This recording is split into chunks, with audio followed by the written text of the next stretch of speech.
I can't believe we're finally doing this. Hi, everyone. It's Stephen Gontarski here from Luckyscent and Scent Bar. Hi, Steve. This is Dana, also from Luckyscent and Scent Bar. We've been wanting to do this for kind of a while, this podcast. We've been sitting on it, and finally we're literally sitting down and we're about to smell some perfumes. I cannot believe this is actually happening. We're actually sitting here and doing it. So now we have kind of a long history now of chit-chatting about perfume. We've been doing this on Instagram Live for several years now. Yep. Yeah, we started really during the lockdown, right? Yeah. Is that kind of when this all happened, I think? Yeah. We started, at Luckyscent, we started making these videos just reviewing perfumes. And I think this is even before you came. I remember Rachel, who used to be at Luckyscent, did a whole bunch of videos. Because we thought it would be useful for people to hear someone talking about the perfume. It's just a little bit more immediate than reading about it. And then we can go into the nuance of how things actually smell instead of giving this, I don't know, this complicated story that doesn't really speak to what your nose is doing when you smell these perfumes. The experience of actually smelling it. Exactly. Yeah. So I remember we bonded especially during the lockdown because we were at home, but we continued to make videos. Yeah, I remember you came to me and you're like, so I was just thinking, like, let's make some and just see where it goes. And if they're not good or it doesn't work, then throw them away, you know, but it might as well do something to keep us busy and just a little active. And you know, and I thought that was such a kind of cool idea. And it felt very, I don't know, just something cool to do to like play around and see what we could like do. And then the live stream sort of came from there. Did we do videos first? Well, we did the videos first. I actually have this very distinct memory of you coming over to my house. Oh, yeah, and that's we were right. hanging out in the back In your garden. and it was so funny because during that time, LA, the world, just was quiet. Yeah. So we were in this peaceful little garden in the back under a fig tree, No smelling traffic, perfumes. little birds chirping. I know, it was really nice, that part. That's exactly what happened. Yeah. And then we started going to the store because the store was closed, but we thought we can pretend it's open, like virtually through Instagram. So we would do these live streams so that we could still talk with customers in this format, and it was a lot of fun. It was great. I mean, that's part of what got me through the live stream was watching a lot of, you know, people's lives, and I got into like watching concerts online and things like that. You know, you buy tickets and support whatever, you know, and then you get to watch the show or something. So it was kind of a fun way to, I think we all got, you know, to like find a new way to entertain ourselves while we couldn't really leave our homes and stuff. And then what was cool is I think so many people, because we've heard this now from so many customers, so many people got into perfume during that time because there wasn't a whole lot to do maybe, or, you know. Oh my God, do you remember that? Ordering samples. And do you remember when Scent Bar reopened after the lockdown, and we took all of these safety precautions, so we would only let 1 to 2 people in at a time. Oh, yes. So you had to make an appointment. Remember that? Yep. And they were in 30-minute slots, and people were wanting their perfumes because when we reopened, every slot every day was booked. I will go as far as saying that I think that whole time during lockdown and cultivating people's tastes and people kind of exploring the perfume world maybe, and they had not before, I think it's changed sort of everything going forward, the whole industry and like how we perceive scents and how scents are, like where we go to find them and all the people that are making them now that weren't before. I feel like it's a whole new world opened up. I definitely agree. Post-pandemic versus pre-pandemic. Yeah, it's a different landscape. So. Yeah. Different landscape. That's a good way to put it. And do you think it's because of TikTok and social media? Yes, of course. Also, all of that. Yeah. Yep. And I mean, a lot of things were bubbling up and happening before the pandemic, like a lot of self-taught perfumers who were starting brands and just communicating and kind of showing off their brands through social media. That was happening before the lockdown, but I think you're right. What happened was there was a reset. People were at home. They started looking at their phones even more, and that changed the way people shop for perfume. There it is. Yeah. Fascinating. So I would say there have always been trends, of course. Yes. You know, always. But would you say that because of TikTok and social media and things going viral, that now there are uber trends, like mega trends? I think so. I think because something can become so hot, so fast, so popular, and then it usually kind of goes away almost as quickly sometimes. But I do think it just like something gets really just sort of in the ether. Everyone starts talking about it, and it becomes the note to seek out, or the brand, or the style, or whatever it is. And I think it's just kind of, taken on a life of its own. Just like there's so much more. I think, well, the world has opened up. I mean, if you really think about it, it's expanded. Now we have access to perfumes from other countries we didn't really know about before, like, or that weren't making as much perfume before. And now but it's what's so all over. fascinating to me is I don't know how that works, because when things go viral, there are certain trends that are favored. And there have been amazing leather scents in the past year, but that wasn't one of the big trends that we saw. So they were very specifically within themes. So that's what we wanted to talk about today. Some of the biggest trends that have started a little while ago, but are still very much dominating. So we wanted to smell some perfumes in those styles. And maybe even make a prediction or two about the rest of this year and how things are going with perfume. I love it. Let's do it. I mean, I think it's pretty safe to say that gourmands have been dominant for the past several years now. Yes, and some people I think are saying that they're getting a little tired of them, or they're waning a bit, which I think is true to an extent. I do think people get a little tired of something that's so popular.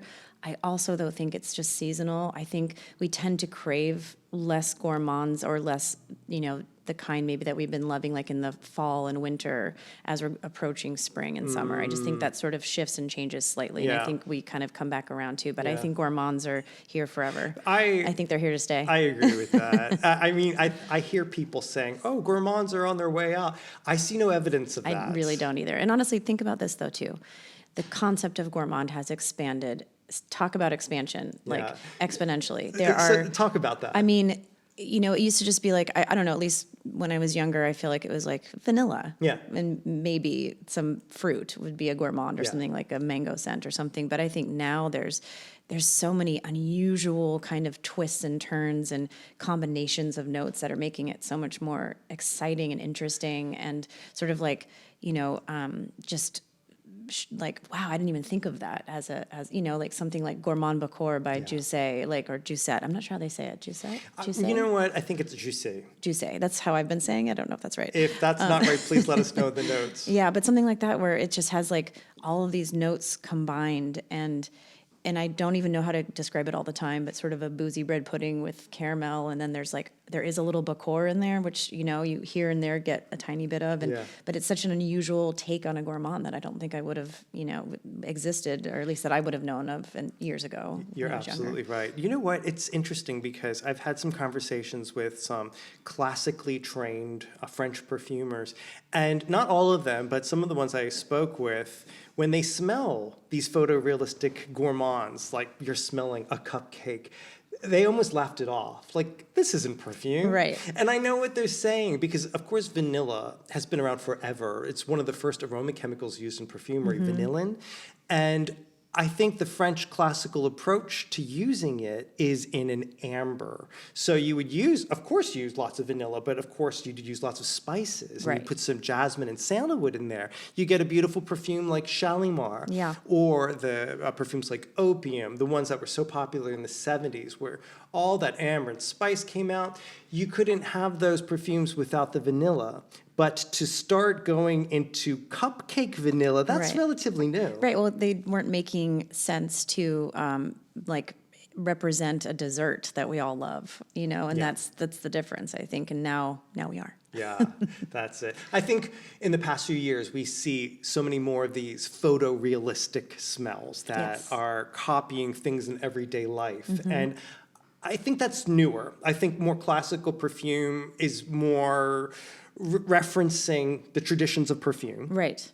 and expanding on that. I like to use this really technical term that I say perfume. Yeah. So you only learn that term from years and years of training that I've had. But yes, That's how you know you're an expert. Yeah, yes.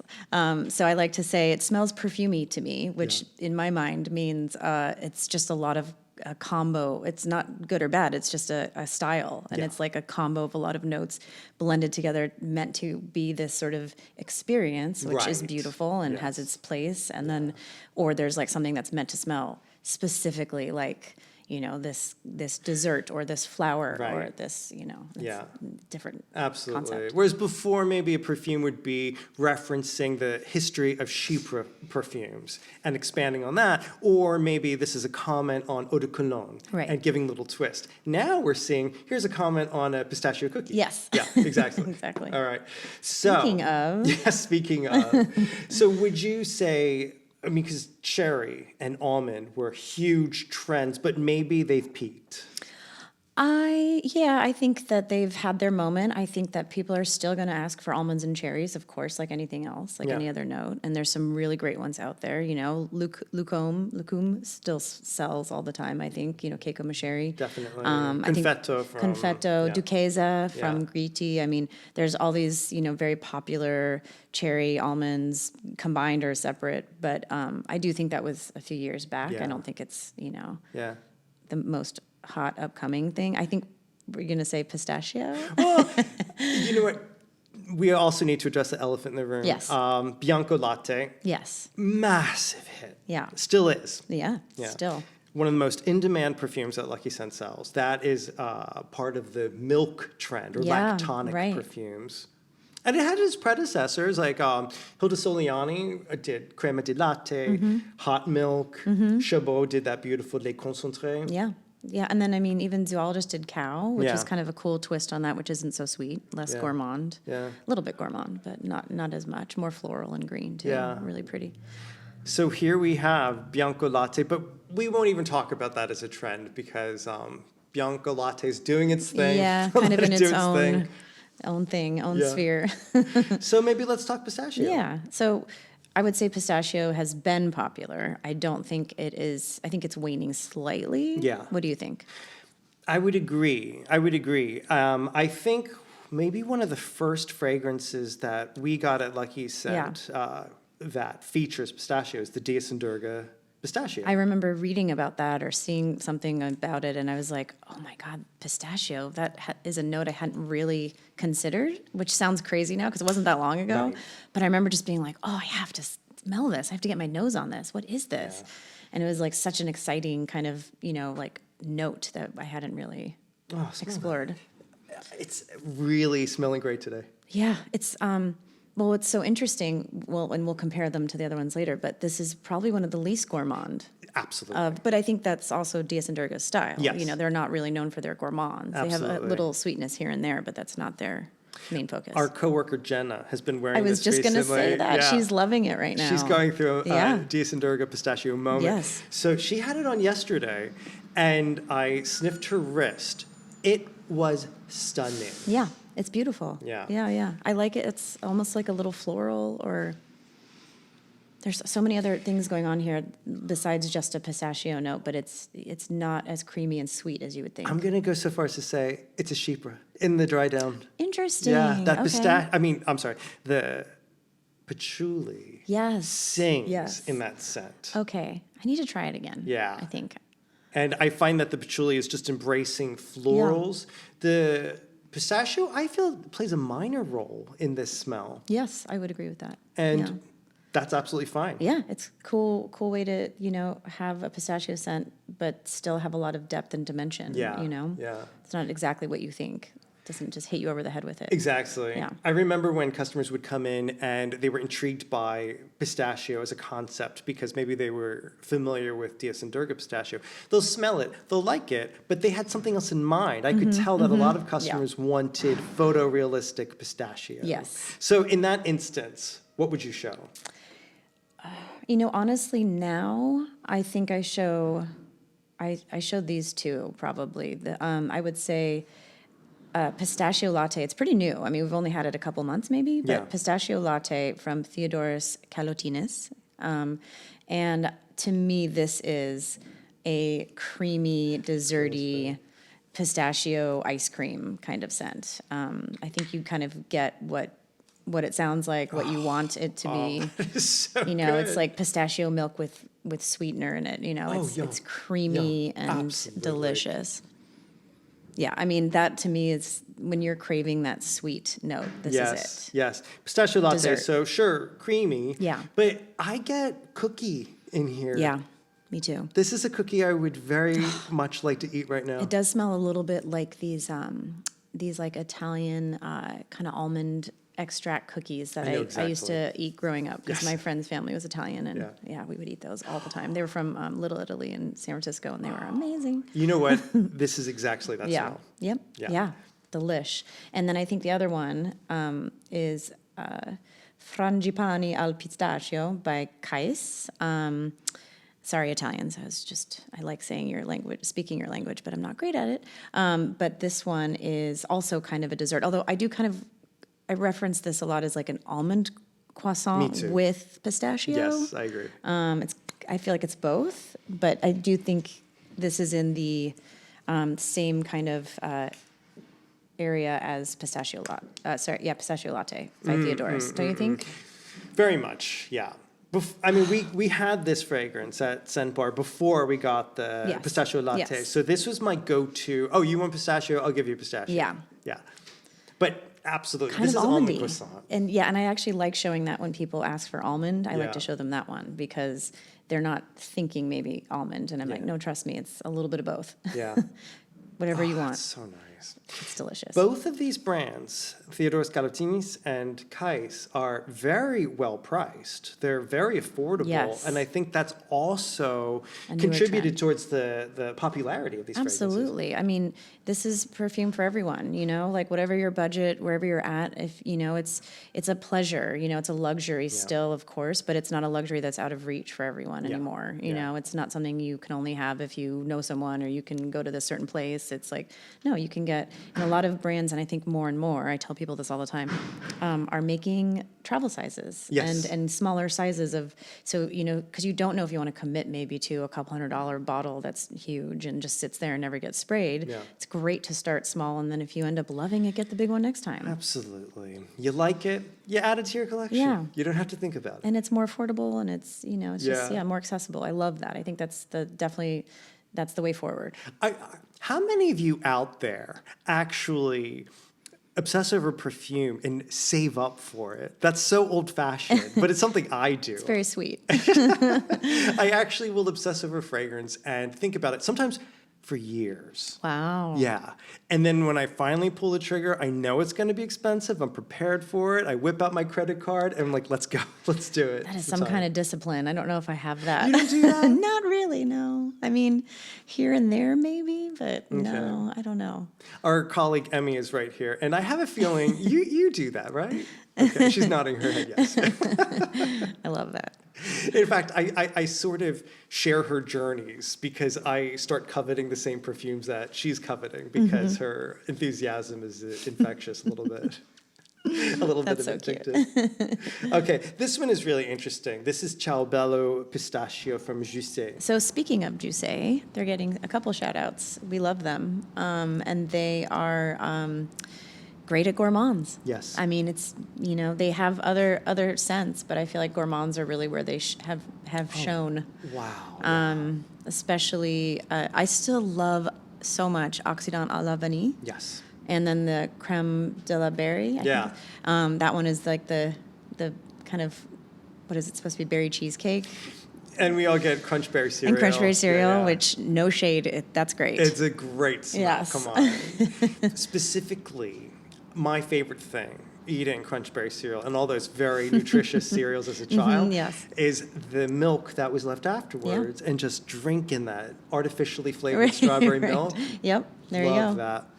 So I feel one of the signatures of the Jusset brand style is that specific creaminess that's almost like a yogurt creaminess. Which is also kind of Theodorus, Yeah. don't you think? Very I much mean, so. he's almost got even more of a like a sour They're cream both start. using that, yeah. By the way, and I'm sure if you're listening, you already know this, but give scents a chance, because they do change a lot. Not everything is as complex as the other. Some things are sort of linear, but I do think there's something to be said for putting it on skin and seeing how it opens and blossoms, because that I did not, I didn't really understand the Theodora scents when they first come out. We got a couple of them. I didn't not like them. I thought they're sort of interesting, but they're kind of have this like tart sour cream thing at first, and some of the Jussés do as well. And then you put it on and it warms and caramelizes and kind of just becomes something else. And then you're like, oh, now I really get it. I'm so glad you said that, because I feel the same way. Yeah. I feel that the first spritz of a perfume, that's just the introduction. That's not the perfume. Yeah. And there are going to be notes that are dominating, particularly citrus, top notes. Yeah. But those go away. They do, and it's like meeting someone. It's the small talk. Yeah. You got to get past the small talk into the deeper conversation. Before they're the one. Yes, Absolutely. right, exactly. Yeah. Sometimes, this goes with everything, not just perfume, also people. Sometimes I don't know how I feel about someone. Yeah. So I chat with them multiple times. Of course, as you should. Yeah. You have to get to know people. You have Same to get to thing with know your perfume. perfume. Yeah, that's true. Yeah. I was having a conversation with one of the wonderful perfumers who visited Scent Bar, and she told us exactly that. She said, because she works in a big lab, and they do a lot of the designer perfumes. So I asked her about the difference between creating a fragrance for a small niche brand versus one of those huge designer fashion brands. And she said it's a very different process. Those large brands, the idea is to sell many, many units of that perfume. Yes. And a lot of people in the mall setting or duty-free setting, whatever, they're going to decide very quickly. They don't have a lot of time. They're going to try the perfume, spray it, and decide then and there whether they're going to buy it or not.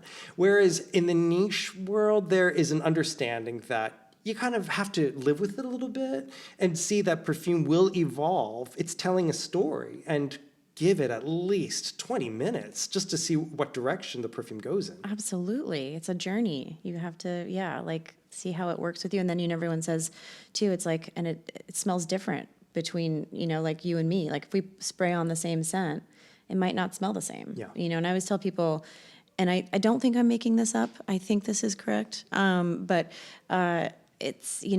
we're all different. We all have different DNA, different pH, different hormones, diets. Yes. Because think about our skin is, our largest organ, and it's like everything's kind of coming out of us. And, and so if you're eating a lot of, like I told someone the other day, like we had a deeper conversation. It was kind of fun to chat. And if you're eating a ton of garlic, it might affect how things smell when you put them on your skin, or if you're on a cleanse, or if you're eating a lot of junk food or anything, spices. I absolutely agree with that. Yeah, of course. Yeah. So, just as someone who's been selling perfume for, this is coming up to my 16th year, all I want to say is when you try that thing on, don't judge it at first. Yes. Let it do its thing. Yeah. And also, and this is actually a thing that I have found really enjoyable over the years of working with perfume, is that there are scents that I either completely ignored or I smelled and maybe even tried and wasn't super into. And then I kind of loop back around. And that is, I love discovering new scents and new perfumes. And I also love discovering older ones for the first time, or maybe for the first time or the second time. But I love kind of sort of finding these hidden treasures. Yeah. Like I just recently tried a Comme des Garçons that I hadn't really been interested in. Which one? Okay, it popped up on the screen. Someone had been looking at it or looked it up or something. And I'm going to probably not say this correctly. I'm so sorry, French friends. Bear with me. But Ode du Théâtre de Châtelet, Acte 1. I had no idea. I've been practicing, so this hopefully that was Dana. okay. Only Dana would rediscover this perfume and start wearing it. Well, I have to say, this is kind of unprecedented. I'm not even joking. I think every review, not that it always matters reviews, we all have different opinions, it's totally fine. But almost like, I think every single review except maybe one was negative. Everything was positive. Like every single review was positive. Like Right. every person had a story and like something that it kind of made them feel. And it was really cool because I love the stories tied to the scents. And this has a really beautiful story about a theater. Yeah. And there's like some rose in there and there's coffee. And I don't necessarily love synthetic smells personally. I like more naturalistic kind of smells, but this has a little touch of that kind of hot light bulb sort of thing. Yeah. And I do think that it works in this because of the other notes. And it does make you feel like you're in this old theater. And in my mind, I'm in like England or something, you know, like in a really cool theater there. But, you know, you go where you want. But I just like love that concept and that excites me. I love that. That makes me so happy. I love the Dana rediscoveries because, I mean, honestly, they're kind of random. And I love that. It's like, oh, God, we've had that perfume for 6 years in the store. And suddenly you're wearing it every day. Well, and again, and to tie that back to, I just think, you know, it's okay if you don't love something or you're not into it, or even if it's a trend that you're like, I just don't get it. You might not ever get it, and that's okay. Also, I'm constantly smelling and exposed all the time, so I'm obviously have access to perfumes in a different like way than a lot of people. But that being said, now that we can order samples, if you don't live near a store that has all these options, you can come back around and see, or I tell people this too, if they already bought the bottle and they have it, come back to it. If you know you could, you know, if there's a chance that you can maybe love it or you loved it for a moment, you know, because obviously you can try to resell it or whatever too, go for it. But hang on to it if you had a little love for it at the beginning, and just try it in a different season, try it in a different year. Yes. We change all the time. Our tastes change all the time. Something you thought you hated, you could love. I mean, I poo-pooed Eau Duel by Diptyque forever. I didn't get know it. you poo-pooed that I scent. did not get it. I didn't like it. I didn't really think it was interesting. I mean, maybe I was just craving more of like the really sweet vanillas at that time. Yeah. And man, when I actually put it on my skin and like really lived with it for a day, I was like, this is magic. I totally get why people love it. That was your wedding scent. My daytime wedding scent. Yes, your daytime wedding scent. And then Lalabella by Memo was my kind of evening version because it's like tropical. It was November, but in Florida, so it was like kind of tropical, like but sexy patchouli. No one cares about Lalabella anymore as much, but I love her still. Do you know, this is interesting? Hopefully someone does. Actually, this raised a few points that I think are interesting, and we get asked about this a lot. Some people say, oh, I'm not going to get a perfume until I finish the one that I have, because they only want one at a time. I get that. And some people are like, do you think I need a signature? I just need to stick to one? I feel less and less, especially our customers, because they're so into perfume. How can you limit yourself to just one scent? Right. It's like wearing the same shirt every single day of the year. Right. I mean, that's how we see it. So that leads to the next question. People are like, well, can I have too many perfumes? Are they going to go bad on me? Have you had any perfumes in your collection go bad? You know, not off the top of my head, not that I can think of. I have kept a few precious ones in the refrigerator, only because I don't have central air. Yeah. And like on a really hot, sweaty summer, I just worry that maybe it would get too hot or something. Yeah. But I don't really, I mean, I have so many that are just out on different shelves and things. They're surprisingly durable. They're surprisingly durable. And, you know, actually, Ronnie and I just had this conversation the other day. Even if something feels like it's turned a little, now obviously it depends on the quality of the perfume, and we were sort of referencing like maybe like a really high quality older perfume that maybe has turned a little, you know, and has that kind of like almost like a wine turning. Like it has a little bit of that like vinegar, that little kind of. I have found when I've tried a few of those from not necessarily my personal collection, but someone else's, once you give it a couple minutes to open up, the notes are still there underneath. Yeah. So even if the top notes have maybe decayed or withered a little bit, you know, or something, I do think they can still be wearable to some degree. Not everything, that is not a hard fact, but just I think, I found that too. you know, Yeah. they're not necessarily, not all is lost. If you can just sort of forgive the first 15 minutes, then you're there. You're in the signature of the scent. Yeah. And I mean, you know, it's so meaning like if it's like something you inherited or you got years ago and you love it, you know, it doesn't necessarily mean you can't wear it again. Yeah. But that being said too, I think in general they're fine. We always say just don't leave them in like direct sun or like intense heat. You know, not everyone drinks wine, but if you have wine, like you leave it somewhere cooler and dark if you're not going to drink it for a while. Yeah. You don't have to have a cellar. You don't have to have a refrigerator. I don't mean that level of it. If you want to, great. But yeah, I mean, just to not be in the Definitely. intense You know, heat. randomly, I mean, I certainly have more than 100 fragrances in my collection. And to non-perfume people, that would seem very excessive and weird. But I've been working in this industry for kind of a long time now. So we all grow our collections. It just happens, you know?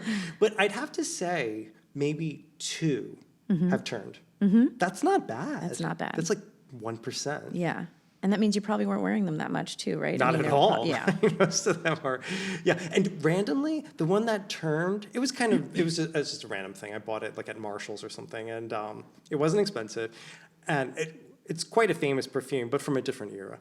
And I kept it in its box. It was exposed to no light, and there was nothing different about it than the other, whatever. But that did go bad. Yeah. We have 2 other pistachios that I thought we could just briefly touch on. mention. This is Une Pistache from Obvious. Is this that? Yeah.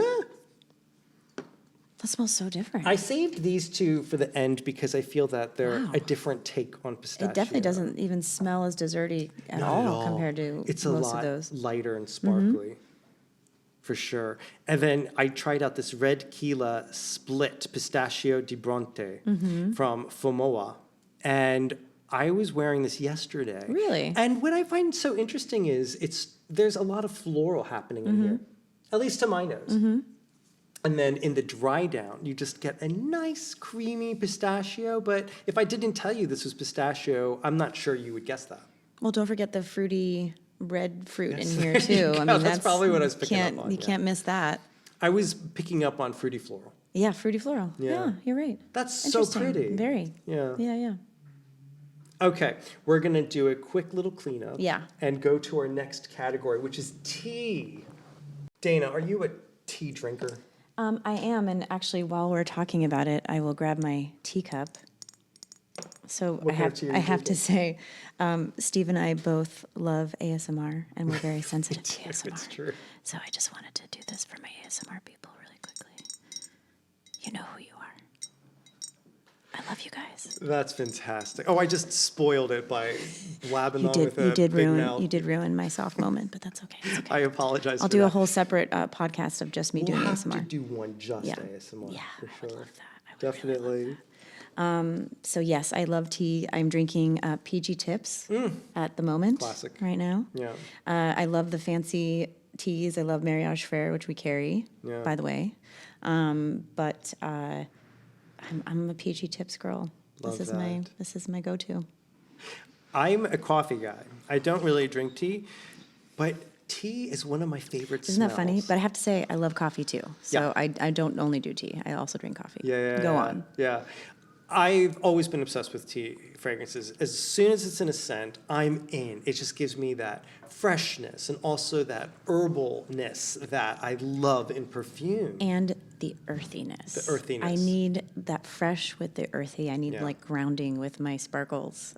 I like the combo. And tea I feel like captures that perfectly. For sure. Yeah. Now, even before these, there were some groundbreaking tea scents. Like Bulgari has a really famous green tea scent that was beautiful. And a long time ago, I used to wear a perfume from Annick Goutal called Eau de Fille. I don't know Like that one. the water of proud people, like pride water. And it was like a Lapsang Souchong. It was a very, very smoky, leathery tea smell. okay. Very interesting. But suddenly, in the past year or two, our tea section at Scent Bar has Yeah. just exploded. And then specifically matcha too, Yes. really, I think has kind of, because we're still getting new matchas quite often. Yeah. We don't have it here today, but the newest one. Oh, I did bring it. Did you bring Oh, it? it's right here. Oh, yes, we do have it. Okay. Da Nam from Vietnam, one of our favorite new brands. I think they're incredible. I love them. And they have matcha soft serve, which is stunning. I love it. It smells like absolutely realistic matcha with this creamy, sweet, beautiful vanilla kind of mixed in. So the the matcha soft serve. And then it goes a little floral. And again, this is one of those scents you have to try it on and see how it opens up because it does change a bit in a good way. Those are the new Smells so bottles. good. It does. But I love this fragrance. It's a very vegetal matcha smell to begin with. Yeah. And then it really changes, just as you said. It Yes. goes into florals and powder. In fact, I even get the whisper of powder even from the very beginning. Absolutely. And So we can't talk about matcha, or sorry, about matcha without talking about Jelinek. Let's talk about this. This was a groundbreaking Because this perfume. was, I mean, one of the first maybe that I've smelled. I Yeah. don't remember if there was something before that I was really aware of. I'm not saying it didn't exist, but just that I'm remembering. But Roasted Green Tea by Jelinek is absolutely stunning. Still one of my all-time favorite perfumes. This for sure made me question Yeah. what the tea smell was. And I guess it's many things. There are Yeah. many types of tea scents, but I couldn't believe how vegetal this was. Yes. I mean, we're talking okra or maybe a peanut note. Well, in there. it does list peanut, and I always tell people that maybe when they're first smelling it, give that roasted peanut a minute to sort of soften, Yeah. because it kind of, it sort of hits you really quickly at the beginning. But then on skin, it dries into this creamy vanilla. To me, it's a matcha latte on skin. Yeah. Yeah. Really comforting. I find this so comforting. I wear this at home. I love, love, love. I love Jelinek. It's a And I very, love this very special fragrance. Yeah. And I feel from my love of this fragrance, there's another one that came out after that called Rain Tea from Chasing Scents. And instantly on first sniff, I fell in love with that. And I feel it's coming out of this tradition of like damp tea leaves. Oh, yeah, we don't even have a We don't Chasing have Scents it today. here. But we'll list Yeah. everything in the liner notes. But Chasing Scents are great. if you're Chasing looking for Scents tea. has several beautiful tea fragrances. And one day, also, I mean, of course, one day was maybe the time I was like, this is the most realistic. They have pu'er, they have osmanthus, oolong, and jasmine tea. Those are all their teas, and they Yeah. are, thus far, or at least the ones that we carry. And my God, they are beautiful. They are so well done. Real tea. I couldn't agree more. With like the jasmine one and Dalek jasmine note in there too. So you're getting the best of both worlds, in my opinion. You're Yes. getting real tea and real jasmine Yeah. together, and it's just heaven in a bottle. It's so pretty. It's really interesting and wonderful to see, because after we talk about tea, we're going to talk about some rice scents. And I feel that a lot of these fragrances are actually coming out of Asia. And in the case of Chasing Scents, out of Australia, but places outside of America and Europe. And I'm wondering if we're getting a different palette Yes. because it's a different part of the world. And if so, that's exciting. That's wonderful. I'm here for it. I love it. Thank God we're getting like all these different like variations and styles and spices and nuances that, from all over the world, I think is so much more interesting. And I Yeah. love trying things that I never maybe thought would be, in a perfume that I would love. Yeah. So it's really great. Before this tea Yeah. trend really came into its own, I feel Oolong Cha was Yes. kind of the one that we showed people when they were asking about I tea still do. fragrances. Oh, me too. I still wear this constantly. Still honestly one of the best if you want. I feel like it covers a lot of bases. Like if you want fresh, if you want citrus, if you want clean, if you want earthy, if you want tea. I mean, it's all of that. Like I can still show you the scent and you'll probably enjoy it. It's so sparkling. So pretty. I know. Imagine it's the hottest day of the year and you whip out some iced tea from the refrigerator and it's so cold and refreshing. That's what it's like With to a wear squeeze this of scent. lemon. With a little squeeze of lemon. Yep. Still has that earthiness, which is so important, I think. Yeah. Yeah. Absolutely beautiful. This is a Turkish brand, but I think sometimes on their labels they'll have a location written down as an inspiration for the scent. So Oolong Cha says Shanghai on on the label. What I sometimes get from this as well is when I was a little kid, we had some roses in the garden. And I've always been obsessed with smell, even like as a little toddler. Same. So yeah, so I remember my sister and I we sound like terror children. We would grab the roses in bloom and just like pluck them off and just start ripping them apart. Like, what's wrong with us? But that's what we do. And our hands would be full of petals. Well, that's how you get the scent, right? Yes. Because you're crushing the petals Yes. to get the actual scent to open up. I mean, sure. makes sense. And sometimes when I smell Oolong Cha, it reminds me of smelling my hand full of rose petals. And I'm not saying it smells like a rose per se. It just smells like those petals, Yeah. which is kind of different, if you know what I mean. Yeah, well, it's the because they're green and Yes. and you're smelling the actual plant Yeah. with all the other components. So Yeah. yeah, that makes sense. I love that. So pretty. Oh yeah, that's cool. Do you have a favorite in this lineup here? I mean, probably roasted green tea. Yeah. just because I just feel like it wears really well on me. I love wearing it. Although I do love me a London Fog as a drink order, and then I love this interpretation of it. I think Yes. is really beautiful. I haven't worn it as much because it's pretty new still. And I mean, we had it, it sold out because I don't think we anticipated how popular it was going to be. Yeah. So this is from Brandt, the brand, BRANDT, just because that's hard to actually make that sound. That's Brandt. absolutely lovely. It's beautiful. Yeah. And it's a little more on the tea and like a touch floral again, I would say. A little less creamy than it sounds. Yeah. But I think this is really going to shine in a slightly warmer weather too. I think even though London Fog is kind of a cozy drink, I do think it might be a little bit more of because it seems a little quiet right now, and I feel like once like flowers are blooming, and this is more of a refreshing, beautiful bottle too. You know what? Yesterday I was smelling this, and I kept going back to the strip as it was drying down. And when I picked it up far into the dry down, I got a subtle hint of Fruit Loops.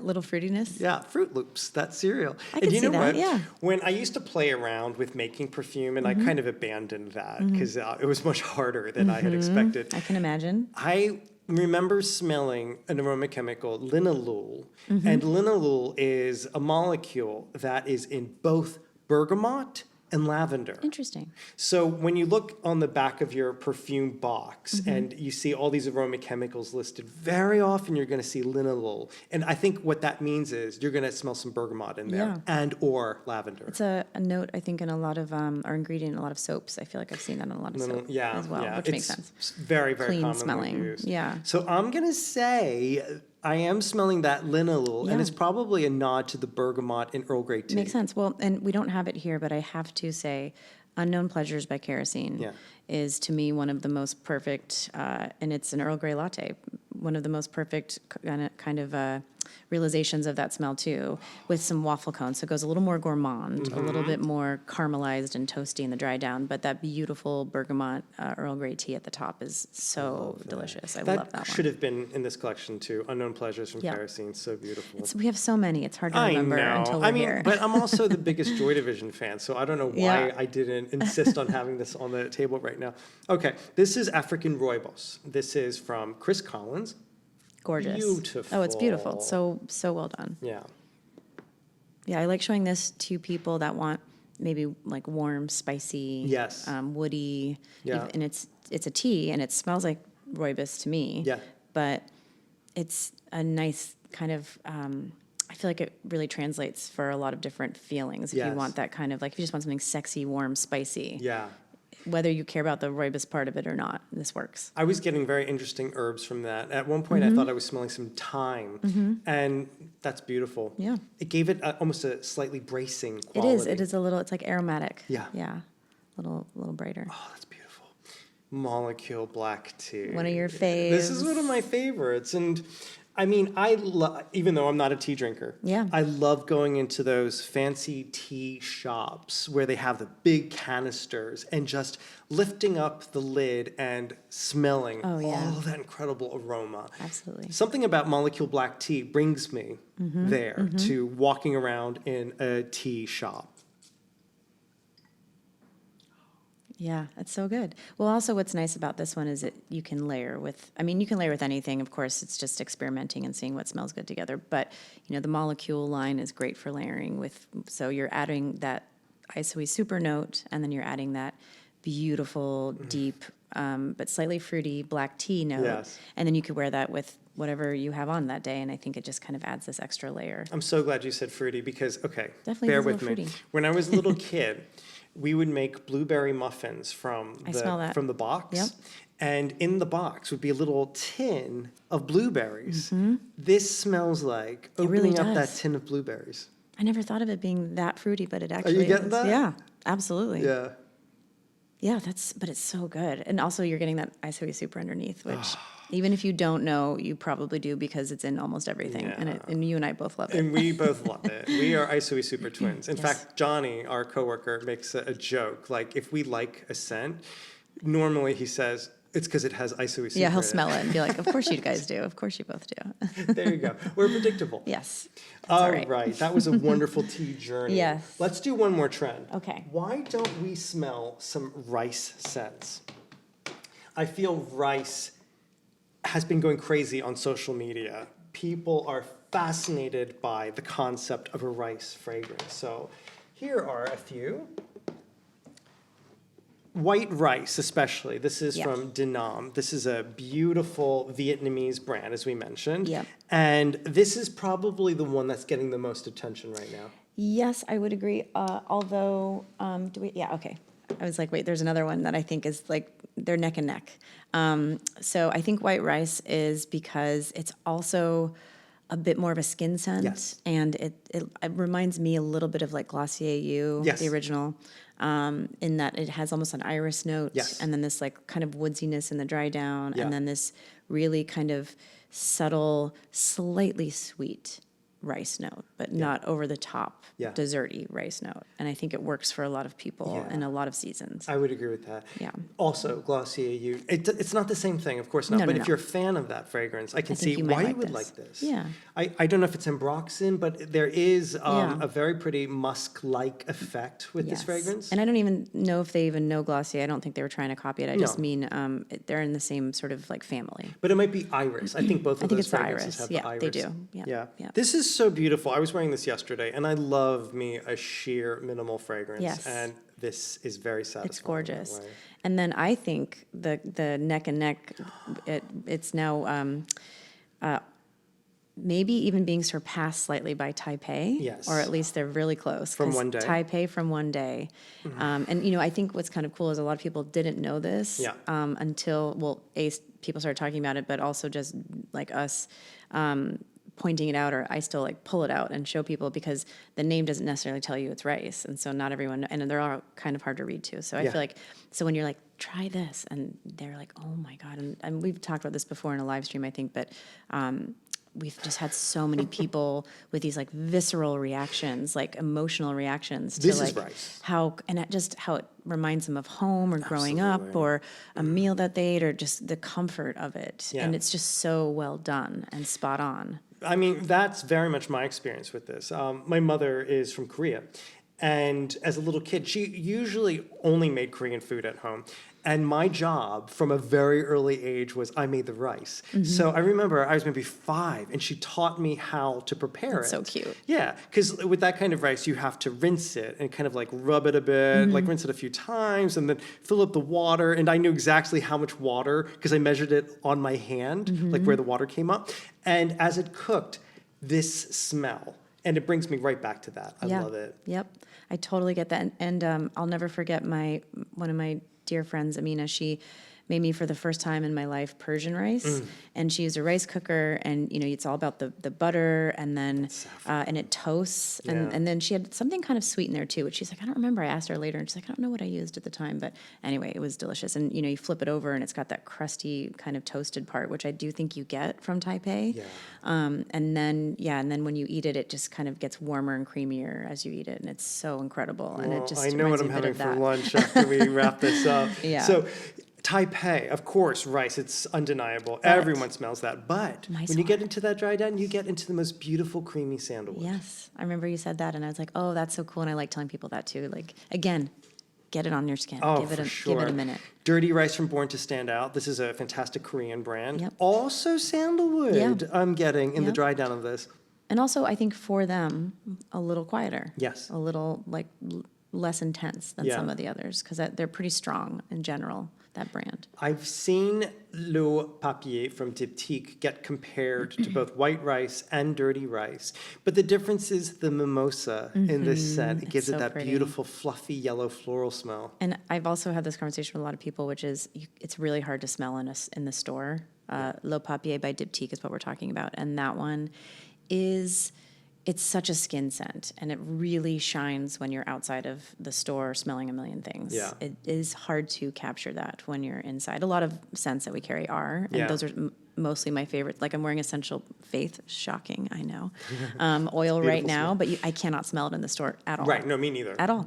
I don't think I can ever smell that. No, I can smell it when I'm on a trip or when I'm outside of work, then I'm fine. But yeah, same thing with this. And then this is so pretty and clean. And they only list it as rice steam, I believe, in the notes. Okay, yeah. And sesame. And sesame, and then mimosa, and then I think just white musk. It's I could be missing something, but everyone knows really the delicate. brand Diptyque, and I feel they're so wearable. There's not one Diptyque that's not wearable. yeah, they're beautifully done. Very beautifully done, for sure. Those were some big trends. Let's pick one trend that we want to manifest into existence. Well, you go first, because then I might tag on to what you're saying, because I feel like we have sort of the same one. I grabbed one fragrance here. It's called Mossy Glen, Yes. and this is from Villa Herbatium. Beautiful Korean brand. Love it. We talk about this smell as being the inside of a flower shop. It smells like the refrigerator full of beautiful stems. It's cold, and you get carnation, and it's very green and dewy. Yes, it is incredible. This is transformative. This is truly what you just said, walking into a flower shop, and you get that watery green with the flower petals, and it's so photorealistic. So spot on. It And is. what a mood lifter. I love this. I would like to see this trend happen. Dewy green scents. Here, here. Yeah. Same. We combined this the other day with Compliment from Maison Violet, which is a beautiful tuberose. Together, you're at the flower market. Yes. It's undeniable. You're just kind of amping up the floral component with that goodness. combo. That's a great combo. I have to say, I'm with you, and I figured that's what you were going to say. So I love also this trend toward more aromatic and mossy greens, like Mont La Jolie by Astier. Yeah, mint and basil. Mint and basil, walking in a garden. Stunning.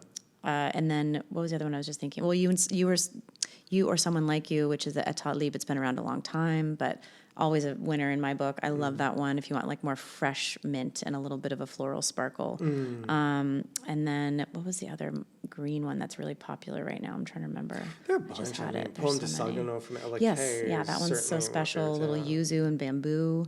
So I think just leaning into this like kind of really adventurous green trend, and then I think to go with what you said, also combining that with indolic or photorealistic florals. I want to see more of Yes, that. me too. Like just like when you said Compliment by Maison Violette, and it smells so much like tuberose, but it's got ylang ylang and all these florals, but it smells like real flowers. I think like something like Grandiflora, their Madagascan jasmine, their Saskia, that's like a real gardenia. Just these like real. And I'm having my rose moment right now, which I've never been into roses. Me. That's so not Dana. Well, it turns out I have been into roses. I just know there were roses for a long time. Yeah. So there's all different kinds of rose. I don't tend to wear the more sweet vanillic roses. Yeah. I tend to more like a tea and rose or a soapy rose because I love soapy scents. So I've been wearing like Rosa Greta by Eau de Thalie lately. And I love Little Flower, of course, with tea and rose. And anyways, and I just feel like they smell like real flowers. Yes. And I want that with real greens. I think that's so special when Please, you can get that right. Let's bring this on. Yes. I grabbed this bottle. This is Thai soda from it. One Day. And I brought it because you've been wearing it a lot I lately. So let's bring this into existence, this new trend. Yes. How would you describe it? This is interesting. I actually just love like an effervescent soda reference. And actually one of your favorites, Summer of '84 by Kerosene, is one of those as well. So that's like grapefruit soda. I would say this is a little more like lime soda. Some people call it Sprite. I don't think it's quite Sprite, but that idea of like fizzy, sparkly, like lime and citrus. And I think that's kind of unique. I don't think there's that many of that sort of interpretation of citrus. But I don't know exactly what makes it so special. It's just when you have it on, it's a little clean. It's a little spicy almost. There's like an earthiness to it. There's a zinginess to it. I don't know if it's a little ginger maybe in here or something else that like really, I don't know, it just kind of makes it this whole experience. And remember I wore it on like, I think it was like Christmas Eve drinks or something, like some place you would not expect to wear something like this, but it just felt right and it made me feel happy. And I feel like if you put enough on, you can smell it for a good couple hours. It really suits you. I mean, to be honest, I didn't really pay much attention to this fragrance on paper, but when I smelled it on you, I smelled it through a new nose, and I take it very seriously now because I understand your love for this scent. Wait, do you smell odeur du théâtre on me? Théâtre Châtelier, oui. Du Châtelet. So listen, thanks for listening. This was a lot of fun. And we want to know, what kind of trends do you want to see happen? Give us some feedback and let us know also what you want to hear us talking about on this podcast. It's going to go in lots of different directions. There's going to be a lot of us just chit-chatting about our favorites, but we're going to get some perfumers on here. I was going to say it's going to be different people. We're going to talk to them. What aspects of perfume do you want to know about? We will go there for you. Less Dana, more Steve. No, the opposite. I get it. I can't stop talking. So that's good. That's what you're supposed to do. okay, well. We did live streams. We walked so we could now run in the podcast world. But we're really new at this, and so I know I listen to a lot of podcasts. And please tell us if there's things that you are hoping we'll do or say, or things we can kind of improve on. But be nice, please, because we're sensitive. We're sensitive artists. little souls. Thanks for listening, and tune in for our next episode. Yeah. Thanks, guys. Thanks for listening. Bye.